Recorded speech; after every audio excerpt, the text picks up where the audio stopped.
உங்களை சுற்றி நெருப்பு மட்டும்தான் இருக்குது. ஒரு 100 கிலோமீட்டர் சரௌண்டிங்கில் உள்ள ஒரு காட்டுத்தீக்கில் நீங்கள் மாட்டிக்கிறீங்க.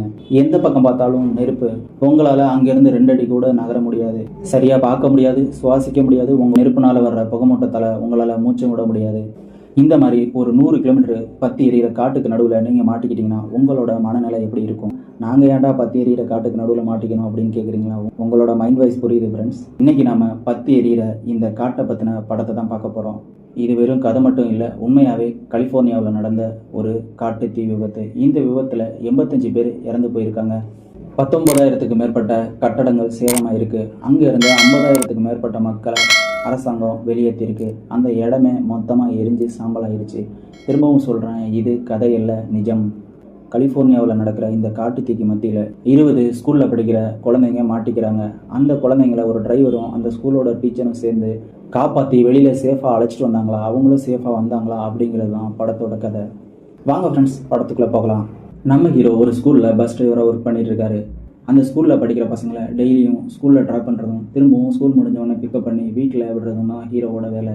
அன்றைக்கும் அதே மாதிரி தான் ஹீரோ கொஞ்சம் ஸ்கூல் பசங்களை ஸ்கூலில் ட்ராப் பண்ணிவிட்டு திரும்ப ஷெட்டுக்கு வந்துட்டுருக்காரு. இதுக்கு இடையில ஹீரோவோட பாஸ் கால் பண்ணி அந்த பஸ்ஸை ஹீரோ ஓட்டிகிட்டு வர அந்த பஸ்ஸை சர்வீஸ் பண்ணணும்னு ரொம்பவே சீக்கிரமாக வர சொல்லிட்டு இருக்காங்க. ஹீரோ பர்சனல் லைஃப்பில் ரொம்பவே தோற்று போன ஆளுன்னே சொல்லலாம். அவரோட ஒய்ஃபு டிவோர்ஸ் பண்ணியிருப்பாங்க.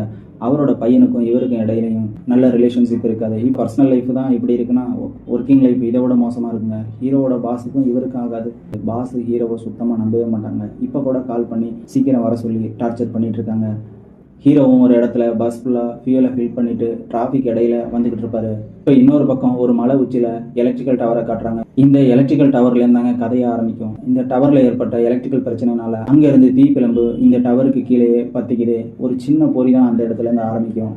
அது கொஞ்சம் கொஞ்சமாக டெவலப் ஆகி ஒரு இடத்துல மட்டும் தீ பற்றி எரிஞ்சிட்டு இருக்கும். இதை பார்த்து அந்த வழியாக போன ஒரு ட்ரக் டிரைவரும் அங்கே உள்ள ஒரு எமர்ஜென்சி நம்பருக்கு கால் பண்ணி சொல்லுவார். இதை அவங்களும் நோட் பண்ணிக்குவாங்க, எந்த லொக்கேஷன்னு பார்த்துக்குவாங்க. அங்கே ஃபயர் சர்வீஸ் ஆளுங்களை அனுப்புவாங்க. இது நடக்கிறது பாரடைஸ்ன்ற ஒரு எலக்ட்ரிக்கல் சர்வீஸ் ஸ்டேஷனோட இடத்துலேருந்து தான். இப்போ அவங்களுக்கும் அவங்க இன்ஃபார்ம் பண்ணுறாங்க. இப்போது ஃபயர் ஃபைட்டர்ஸ் பக்கத்தில் உள்ள எல்லா ஏரியாவிலையும் பவர் சப்ளையை கட் பண்ண சொல்கிறாங்க.